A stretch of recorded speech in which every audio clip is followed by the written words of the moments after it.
কম খরচে ও দুর্দান্ত স্বাদে পায়েস রেসিপি। গ্রামে সাধারণত এভাবেই পায়েসটা রান্না করা হয়, তবে খেতে কিন্তু কোনো অংশেই কম নয়। শুরুতেই এখানে আধা কেজি পরিমাণ চাল খুব ভালো করে পরিষ্কার করে নিয়েছি।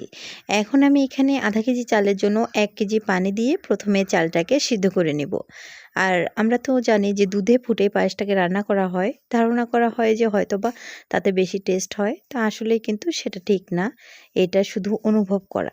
তারপর দেখেন পানিটা শুকিয়ে এসছে, ভাতটা কিন্তু একবারে ফুটে নরম হয়ে গেছে। তো এই পর্যায়ে এখানে আমি 2 কেজি পরিমাণ দুধ প্রথমে দিয়ে দিচ্ছি।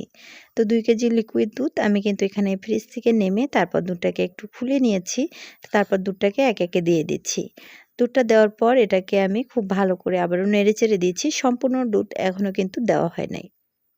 কিছু দুধ বাকি রেখেছি, তবে ভাতটা আমি প্রথমে একটু ছড়িয়ে নিচ্ছি।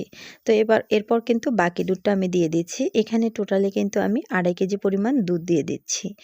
তারপর আমি খুব ভালো করে নেড়েচেড়ে নিচ্ছি।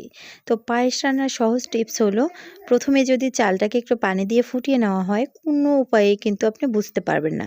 কিন্তু হয়তোবা আমাদের একটা আন্দাজ যে দুধ দিয়ে চাল ফুটালে হয়তো টেস্টটা বেশি আসে। আসলে এরকম কিছুই না। গ্রামের মানুষ এভাবে রান্না করে, তাতেও কিন্তু টেস্ট কোনো অংশেই কম না। তারপর এখানে আমি 1 কাপ মতো চিনি অ্যাড করেছি। চিনিটা নিজের পছন্দ মতো অ্যাড করতে পারেন। আবারও খুব ভালো করে নেড়েচেড়ে সবকিছু মিশিয়ে নিচ্ছি। এ পর্যায়ে দিয়ে দিচ্ছি 2 টুকরো দারুচিনি, আর সাথে দিয়ে দিচ্ছি 2 টো সাদা এলাচি। সাদা এলাচিটাকে মাঝখান থেকে একটু ফেটে দিতে হবে, তাতে করে না সুন্দর একটা ঘ্রাণ আসবে। সামান্য একটু লবণ দিয়ে দিচ্ছি। লবণ দিলে মিষ্টির ব্যালেন্সটা কিন্তু ঠিক থাকে। তারপর আবারও খুব ভালো করে নেড়েচেড়ে মিক্সড করে নিচ্ছি। তো রেসিপি ভালো লাগলে ইউটিউব, ফেসবুক যেখান থেকে দেখেন না কেন আমার পরিবারে যুক্ত হয়ে যাবেন। ভিডিওর কোনো অংশ যদি একটুও ভালো লেগে থাকে, তাহলে একটা হলেও লাইক, কমেন্ট, শেয়ার করে দিবেন।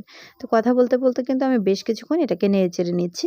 সিদ্ধ যেহেতু আগেই হয়ে এসছে, কিছুক্ষণ কিন্তু দুধটা ফুটিয়ে বলক উঠে আসলেই পায়েসটা একদম রেডি। বানানোটাও একদম ইজি, আর খেতেও কিন্তু দারুণ ভরপুর। আর এখানে চাইলে আপনারা চিনাবাদাম, কাঠবাদাম, কাজু বাদাম, কিশমিশ সবকিছুই অ্যাড করতে পারেন, কিংবা গুঁড়ো দুধও দিতে পারেন, নারিকেল দিতে পারেন স্বাদ বাড়ানোর জন্য।